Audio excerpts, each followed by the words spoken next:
say you raise rents or you leave. You go somewhere else. So it's really interesting how they calculate that too, not to get like crazy technical, but it's all based around the law of large numbers, right? They pick a group of people with similar attributes and they say, okay, this group is getting more expensive to insure for one reason or another, natural disasters, health problems, whatever it is.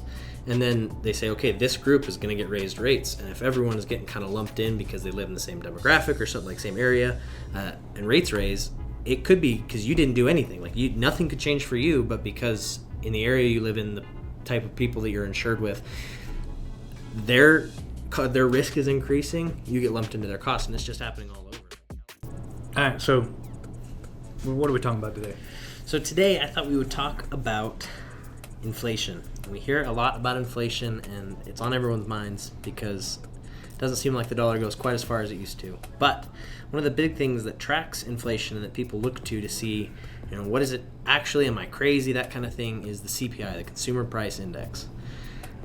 I wanted to talk a little bit today about why it's kind of a misleading index. It's kind of a misleading statistic.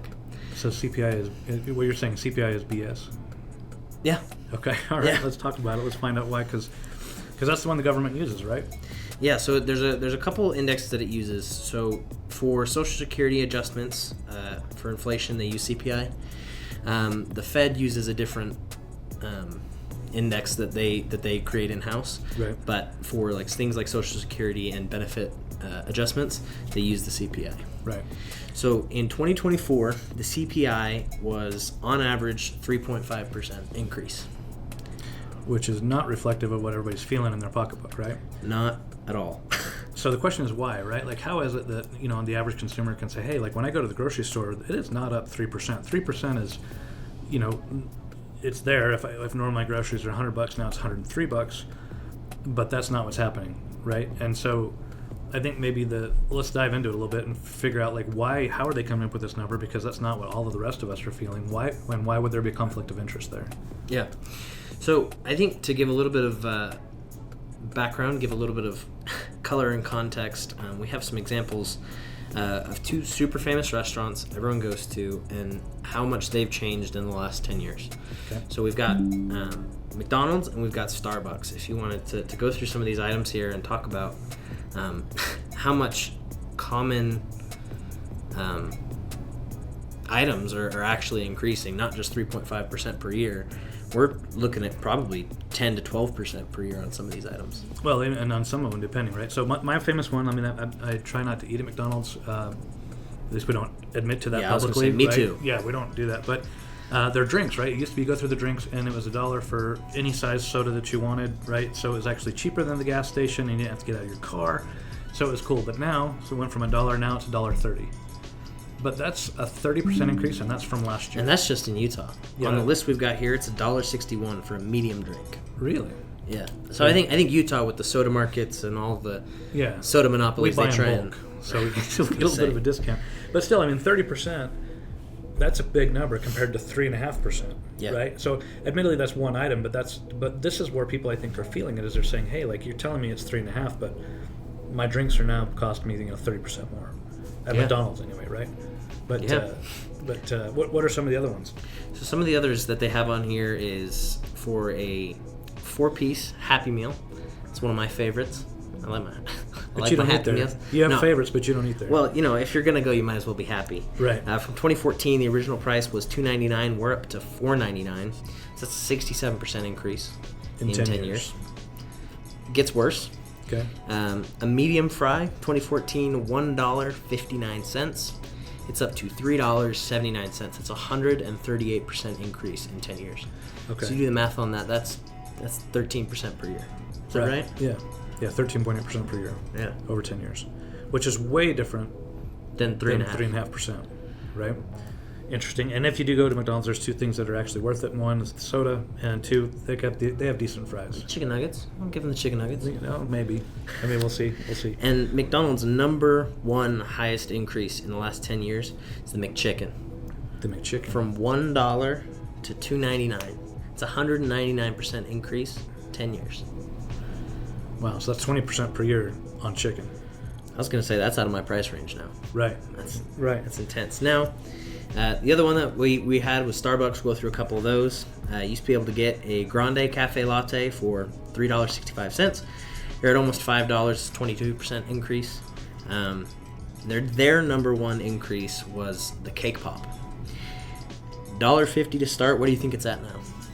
I have no idea. I don't even know what a cake pop is. Cake pop or bop? What was it? Cake pop. Cake pop? It's a little stick. It's got some cake on top with icing. I wouldn't know. I was going to say, if it's Starbucks, it's that's why I don't go to Starbucks anyway, because they charge it's $30 for a cake pop. In a coffee, but what is it now? $2.95. So $1.50 to $2.95. It's a 97% increase for a little ball of cake. Right. So there's a couple things going on here. One, I think the other thing that's important to note is I think we're all kind of feeling shrinkflation a little bit. They're selling less for more. So Right. items are getting smaller, maybe worse quality, things like that. Things are getting smaller, and they're charging us more money for it. So the crazy part about that too, and I heard this about Starbucks, because I personally, I do not go to Starbucks for the specific reason of cost, but my daughter loves it. And she gets these icy drinks, like there's a pink drink with ice, and she was telling me if you order easy ice, because they fill the whole thing up with ice, right? Right. It might as well be a snow cone because they pour a little flavor on it. Yeah. But if you tell them you don't want ice or a little ice, they're charging you more. Yeah, And so they'll add like an extra 30 to 70 cents or something. which like is that. crazy, right? But that's what they're doing is they're basically saying, hey, we're gonna lean out the product and give you less for the same price, so maybe you don't feel it, but we're gonna, maybe put more air in the chip bags, right? That's another one where you buy this big bag of chips and it's like only halfway full, or it's filled with ice, and so that's shrinkflation is what you call that. Yeah. So there's that going on. And the other thing is that these are just two corporations, right? Right. It's not necessarily indicative of a whole market segment. So if we take a broader view, we leave the fast food space and we talk about a couple other things that are up on a year-over-year thing. So this is year over year, not 10 years. We're talking year over year. Okay, So let's talk about that. this chart that will pop up here is year over year. The last two were over 10 years. These are year over year. So some of the bigger ones were cost of repair of household items. Year over year is on an 18% increase. So if you need appliances, your dishwasher, your washer, your dryer, things like that fixed, 18% increase on cost Right. year over year. Now, I think some people might say, okay, so it was $100, now it's 118, right? Maybe that's not such a big deal, but we're talking over 1 year. So if we say this continues for 5 years, okay, now it's double. In 5 years, what it costs you to repair your household appliances is going to be double unless things get curbed a little bit. So sometimes these numbers, like I say, you got to put them in perspective, whether it's over a 10-year period or year over year. But these are big numbers. Yeah, it's huge. And if this is a trend that continues, it quickly becomes unsustainable. Right. A couple of the other big ones, I think everyone's feeling this one, is not just with motor vehicle insurance, but that's what this chart says. Motor vehicle insurance is up 22% on a year over year, so 22% increase. Ouch. Right. If you've got 3-4 cars, you've got some kids driving, you're feeling that for sure. Yeah, and that's by the way, that increases if everything stays the same. No accidents, no tickets, all Right. that kind of stuff. And there's two reasons for that, right? Obviously, we're talking about inflation, the cost of things are going up, but property and casualty insurance companies, interestingly enough, they kind of got a really cool business model, because basically, if their costs go up, let's just say they're having a lot of claims, right? In the Midwest, they had a lot of tornadoes that caused a lot of damage on buildings and things like that. Well, so all of a sudden, their expenses go up. Well, the insurance companies don't just say, okay, well, we're going to lean out for a year or two and cover these expenses. They pass that directly on to the consumer. Right. So when there's a lot of natural disasters, everybody's going to get a 22-25% increase to their premiums, whether you're in that area potentially or not. Yeah. And that's been a huge issue, because when you see a 22-25% increase in insurance premiums on these really big buildings, apartment buildings, or the high-rise stuff in downtown, that's a huge thing, and it actually really is affecting cash flow For businesses. And so then what do they do, right? Like, so the landlords the people that own the buildings are saying, well, hey, we just had this huge increase, we're going to raise rents, because there's only way we can cover the I insurance. was going to say, you raise rents or you leave. You go somewhere else. So it's really interesting how they calculate that too, not to get like crazy technical, but it's all based around the law of large numbers, right? They pick a group of people with similar attributes, and they say, okay, this group is getting more expensive to insure for one reason or another, natural disasters, health problems, whatever it is. And then they say, okay, this group is going to get raised rates, and if everyone is getting kind of lumped in because they live in the same demographic or something, like same area, and rates raise, it could be because you didn't do anything. Like nothing could change for you, but because in the area you live in, the type of people that you're insured with, their risk is increasing, you get lumped into their costs, and it's just happening all over. Like California and Florida are getting hit like crazy. And after this particular incident that unfortunately LA is going through, yeah, it'll be very interesting because the amount that the insurance companies are on the hook for potentially. Yeah, I heard that some of the insurance companies dropped fire coverage for those homes, but you can see that when there's an entire area that's wiped out, and those big insurance companies, they got to cover it if they're on the hook. And again, insurance companies aren't going to dig into their coffers too deep. They're going to pass it on to all the rest of us. Yeah, it's going to be really interesting to see how that situation's handled. And I feel super bad for everyone affected, but Absolutely. At the same time, it's going to be a really interesting thing to watch and see how these massive insurance players that are already fighting with California so much on all the other legislative crap, see how they handle a massive disaster like this and see what happens to the consumer. It'll be interesting to watch. I don't know. I think people are going to feel it. If I had to guess, I'm not an insurance property and casualty specialist, but right, or an actuary. But anyway, next thing on the list was juice and drinks. That's kind of an interesting one. 27.5% increase year over year. In 1 year. In 1 year. That's almost 30%. Which, by the way, that goes right along with my McDonald's thing. I think I was pegging that at 29%, right? But no, and again, so like, yeah, you think $1 to $1.30, again, not a big deal, right? But what does that mean? It means basically in 3 years, the cost of your favorite beverage has doubled. Yeah. And depending on the amount of beverage that you're consuming, I was going to say, you could have to half your Diet Coke budget, or half the amount of Diet Cokes you get. No, we just cut back in other areas. We don't cut back on, I was gonna say, the Diet Coke budget, right? Who's not filling up their big one? Exactly, and the same goes for Starbucks, right? Right. No, but those numbers, I mean, it's a big deal. And so the interesting thing is, okay, so you've named several examples, right? We're at 20%, 30%, 18%. How in the world, or why in the world, is the government telling us 3.5? Right. Why is the CPI only reporting 3.5? That's a good question. Well, there's a conflict of interest there. There's a couple of them. Right. Tell me a little bit more about that. So obviously, okay, so if I'm paying out benefits to everybody, I'm the government, and I say, hey, I'm going to cut out Social Security checks, and I have to, increase your benefits based on inflation, and I get to choose, like, let's just say we're choosing out of this group that we just talked about.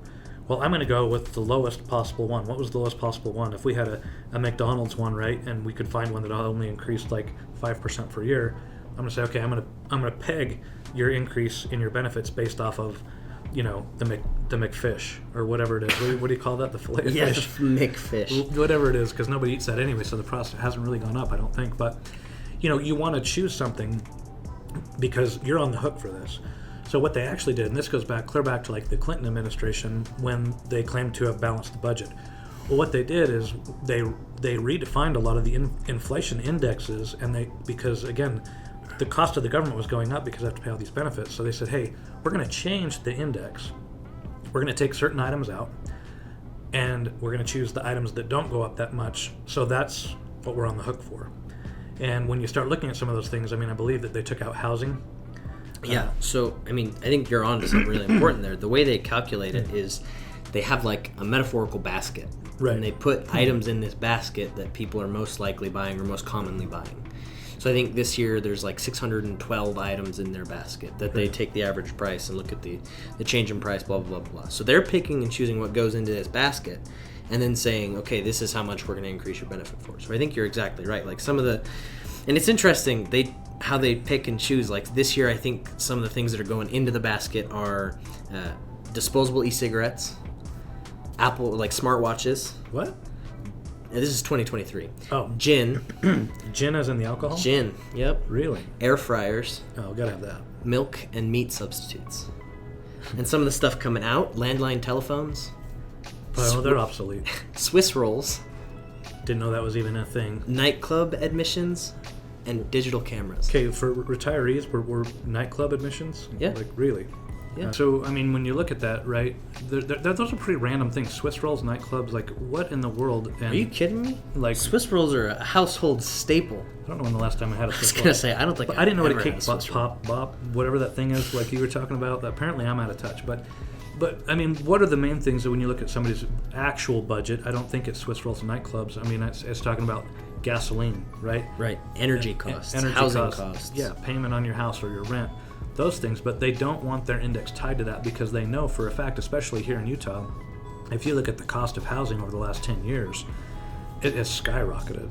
And so the last thing in the world you want is to have your obligations to the public to be tied to something that's going up that quickly. So they invent these indexes and they take things out and they put things in, and I think that they basically have a number in mind that they want to get to, and in my opinion they're taking things out of the basket, putting things in until they can get that average to equal the number that they want. That they can afford to increase benefits by. Right. Which is generally something like 3 to 4% per year. Right. On average. Right? So then the problem is that the government walks around and they're saying, yeah, like inflation's at 3.5%, and all the rest of us are saying, dude, have you been to the store lately? Have you been to the grocery store? Have you bought gasoline? Have you seen the pricing on houses and things like that? And it doesn't make sense. So there's this huge disconnect. And that's the reason is they're manipulating the index to get the number they want, and it's not necessarily reflective of what's actually happening in the economy. Well, and the other thing that happens, right, is that they put these items in a basket and they start to rise in price, and they're still measuring these items, but consumers say, that's more expensive. I'm going to buy the cheaper alternative. Yeah. They're still tracking this item. So if they're tracking, for example, like premium gasoline, and that goes up higher, okay, people are going to just buy the unleaded. They're gonna just buy the cheaper stuff as they feel the effects on their wallet. They're gonna find ways to save and cut costs. Instead of going to the nightclubs, they're gonna go to the community center. Bingo night. Bingo is a lot cheaper than... It's a little crazy. Right. But that kind of thing, right? People will start to substitute and put it in. And then the other problem that it has is that it changes on a month-to-month basis. So there's kind of this lagging effect. If something sparks in price due to an oil crisis, a pork strike, or any other thing that we've seen this year... Yeah. They take it out. Well, but it lags behind, right? So this could affect something for 25 days in the economy, and they're still reporting, we're good to go, the CPI is here. Next month it might hit, or if the crisis is already resolved, they may not have to report it at all. Right. So, and it's such a big thing, especially in the last presidential debates and the election cycle. There was a lot of talk about inflation, and I think very few people understand how this index is made up, how flexible it is. I mean, can you imagine, like, if you were to take any other index that's important to the economy, like every night the Dow Jones Industrial Average, the 30 biggest companies on this index, can you imagine if we could just substitute companies in and out of that index whenever we felt like it, just to make the number come out the way that we wanted to? Yeah, per day. Right? It's like, number 3 had a bad day today. We're going to just omit him. Yeah, we're going to take that company out, but this one we're going to plug him in because it makes our numbers look better. Essentially, that's kind of what's happening, and it's pretty, I think it's messed up, right? Because we're using this to judge a lot of things in the economy, and it affects everybody's lives, but these guys are just literally playing, a game with it, and just taking things in, taking things out to get the number they want. Then they tell all of us that everything's just fine, when in reality the average American is having sometimes 30% or higher on things that they're using on a regular basis. Well, and to go off what you said the average American. The CPI, the way it's structured is it focuses on urban areas. So it focuses on the metropolitan cities, the big population, highly dense areas. Whereas I would say probably a majority of the United States is fairly rural. Maybe not, but there's a good portion of the United States. It depends on how you look at it, right? If you look at, there's a lot of people in cities and it's extremely dense, like New York and LA and places like that, San Francisco. There's a lot of people in those areas, but if you look at the entire United States, again, there's a lot of people out in those rural areas. Right. So it depends, again, what are you looking at? Are you looking at what the cost is in New York City? Or are you looking at what it is in some small town in Mountain Home, Idaho? Right. Something like that, right? And are they different? Are they the same? And they're drastically different. I think if anybody's ever tried to live in New York or San Francisco, things are really, really different, right? It's gonna be a completely different experience, and it adds to the inaccuracy of the index, because if it's focusing on those densely populated metropolitan areas, it's not representative of everyone, but everyone's looking at it and everyone's getting their benefits adjusted based off of it. Could be a good thing, could be a bad thing. Just depends on where you're at. But it's not indicative of the entire United States at all. No, I don't think so. Because if you take a look at maybe somebody in a rural area, again, they're not buying Starbucks because there's not a Starbucks for 50 miles. Yeah. Maybe they're eating Swiss rolls or a McFish, whatever you might want to call it. It's not a broad enough. But with the things that every single person is consuming, again, and this is my beef, is oil and gasoline, housing. Those are things that truly everybody's dealing in. and a lot of those things are just completely omitted when we're trying to make sure that people's income and retirement and benefit bases are able to keep up with inflation, but it's jaded, right? Yes, it's interesting. I think it's just important to recognize the way it's being tracked, so that you have a better appreciation, understanding of, okay, they're saying 3.5%, but I'm getting, at the pump, I feel like it's 100%. I feel like, that kind of thing. Maybe that's dramatic, but you definitely feel it in a different way. Well, for a period of time, it was that, right? In the first period of time that the Biden administration was in, you did see gas prices double. Yeah. At least in Utah. I mean, all of a sudden we were paying twice as much for fuel, and you're just like, what just happened, right? But your Social Security checks didn't double, right, or even come close.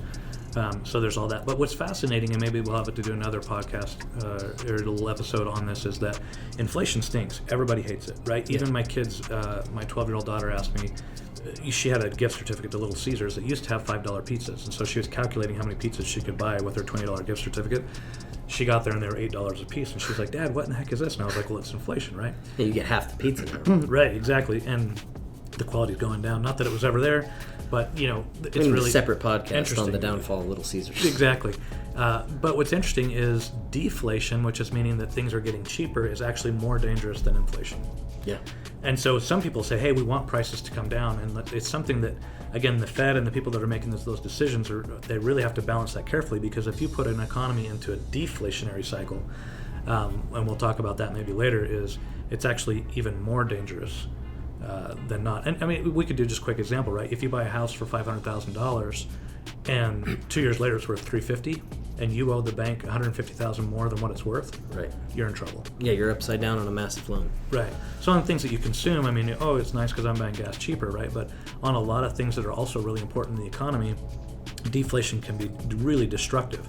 And then if the person in my scenario, like they say, hey, we're just going to walk away from the house and give it back to the bank. Well, now the bank's got an asset that is worth $150,000. If that happens... Yeah, and it happens on large scales, 100,000 right? times, yeah. So that's why it's really a balancing act for these guys of saying, hey, with interest rates and the way they try to control inflation, you don't want deflation. It's very, very dangerous. On a large scale. On a large scale, right? There's controlled ways to do it, but when chicken's on sale at Smith's, we all run down and we buy it, right?